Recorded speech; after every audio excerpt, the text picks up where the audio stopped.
श्रीलंका ने गोल कर दिया चीन का बोरिया बिस्तर। मोदी को मिल गया है समंदर में सबसे बड़ा मौका। चीन के क्रेडिट कार्ड पर भारी पड़ी भारत की दोस्ती। श्रीलंका में अब मोदी बने एकमात्र बड़े खिलाड़ी। भारत के पड़ोसी देश श्रीलंका में उथल पुथल मची हुई है। आर्थिक इमरजेंसी के कारण हालात अब इस कदर खराब हो चुके हैं कि जनता सड़कों से उठकर राष्ट्रपति भवन में पहुंच गई है।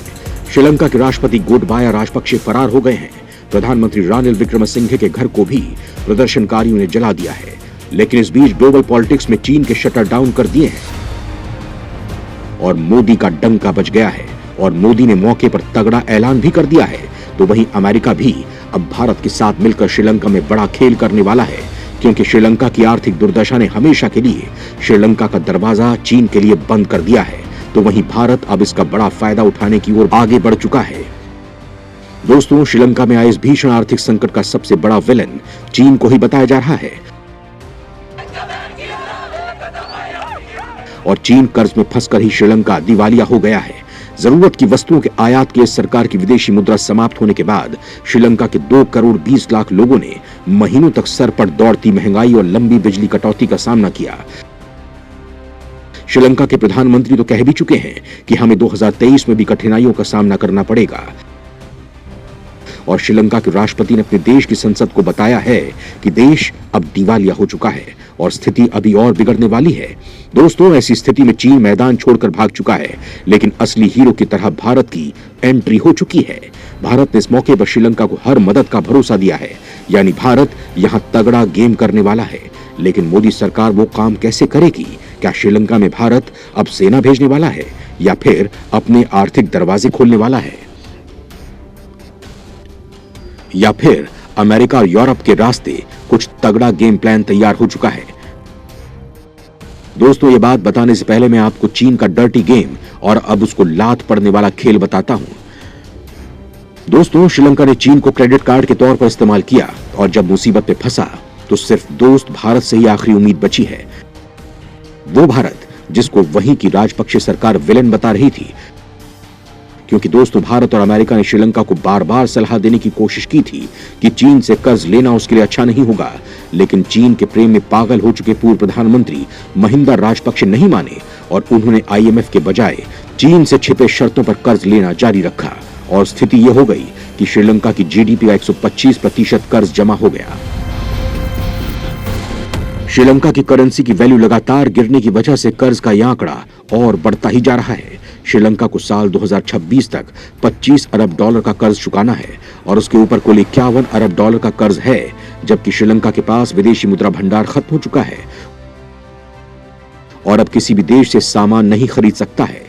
चीन से कर्ज लेकर श्रीलंका पहले ही अपना हम्बन टूटा बंदरगाह गंवा चुका है। वहीं चीन ने किन शर्तों के हिसाब पर श्रीलंका को कर्ज दिया है उसका भी अभी तक कोई खुलासा नहीं हुआ है। लेकिन कई रिपोर्ट्स में कहा गया है कि श्रीलंका ने चीन से करीब 6 अरब डॉलर का कर्ज लिया हुआ है और इस साल जनवरी में चीन ने कर्ज में किसी भी तरह की रियायत देने से इनकार कर दिया। और दोस्तों, मुसीबत में फंसे श्रीलंका के लिए ऐसे वक्त में भारत आगे आ चुका है।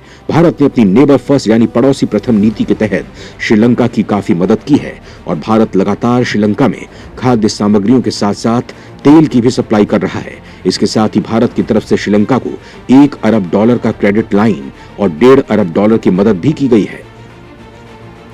श्रीलंका को बचाने के लिए मोदी ने बनाई नई रणनीति। बाइडेन के साथ अब मोदी ने दौड़ाए कूटनीति के घोड़े।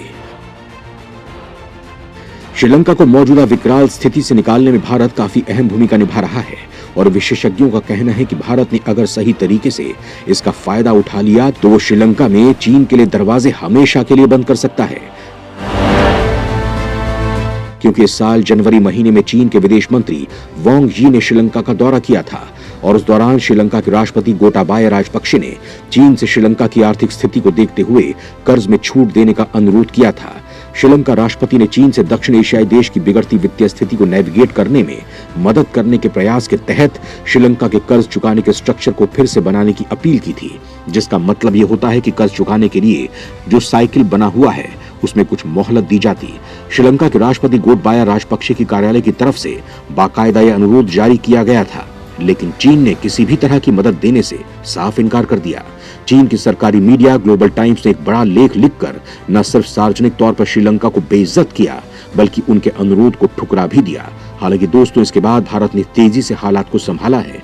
विदेश मंत्री एस जयशंकर ने इसी साल मार्च में बिम्स्टेक शिखर सम्मेलन से इतर अपने श्रीलंकाई समकक्ष से मुलाकात की थी। जयशंकर की यात्रा के पहले दिन ही दोनों देशों ने कई समझौतों पर हस्ताक्षर किए थे। उस समय श्रीलंका के विदेश मंत्रालय द्वारा जारी किए गए एक बयान में यह कहा गया था कि दोनों विदेश मंत्रियों ने कोलंबो और नई दिल्ली के बीच राजनीतिक, आर्थिक, सामाजिक और सांस्कृतिक संबंधों के व्यापक स्पेक्ट्रम की समीक्षा की, क्योंकि दोनों देशों के बीच अति प्राचीन काल से अटूट संबंध है।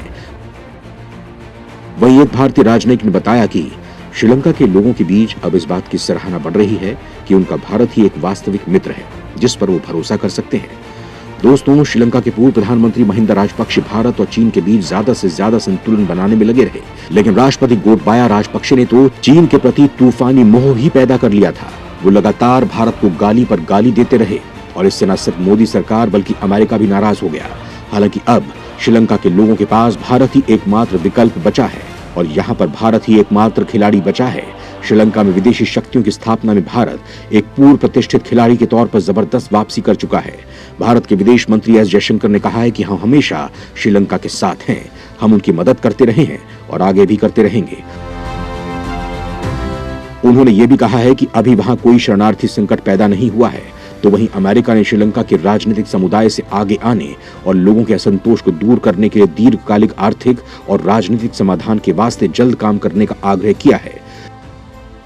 अमेरिका की ओर से अपील ऐसे समय में आई है जब श्रीलंका में आर्थिक संकट को लेकर राष्ट्रपति गोटबाया राजपक्षे के इस्तीफे की मांग को लेकर बड़ी संख्या में प्रदर्शनकारी मध्य कोलंबो के कड़ी सुरक्षा वाले फोर्ट इलाके में राष्ट्रपति के आधिकारिक आवास में घुस गए थे। हालांकि अब भारत और अमेरिका की एंट्री यहां कुछ तगड़ा खेल करने वाली है। हालांकि एक्सपर्ट मान रहे हैं कि श्रीलंका में भारत सेना भेजने वाली गलती अभी नहीं करने वाला है, लेकिन आर्थिक और कूटनीतिक गलियारों से कुछ तगड़ा गेम सेट कर चुका है। वो गेम क्या है, जरा उसे भी आपको बता देता हूं। दोस्तों, श्रीलंका को बचाने के लिए भारत उसकी मदद के लिए $2.4 बिलियन देने के अलावा 65,000 मीट्रिक टन यूरिया दे चुका है। इससे श्रीलंका की कृषि अर्थव्यवस्था को अचानक लगे झटके से उबरने में मदद मिल रही है। वहीं भारत अब लगातार अपना तेल श्रीलंका पहुंचा रहा है और आर्थिक दरवाजे भी खोल दिए हैं। इसके लिए बाकायदा IMF और वर्ल्ड बैंक से अंदर खाने बात की जा रही है। दोस्तों, भारत अपने पड़ोसी देश को और ज्यादा मदद देकर फिर से उसे अपने पाले में कर सकता है और भारत की श्रीलंका को की गई मदद एक नजीर बन सकती है, जिसका असर पड़ोसी देश मालदीव, नेपाल और बांग्लादेश में भी देखने को मिल सकता है। ये तीनों देश भी चीन के जाल में फंसते नजर आ रहे हैं।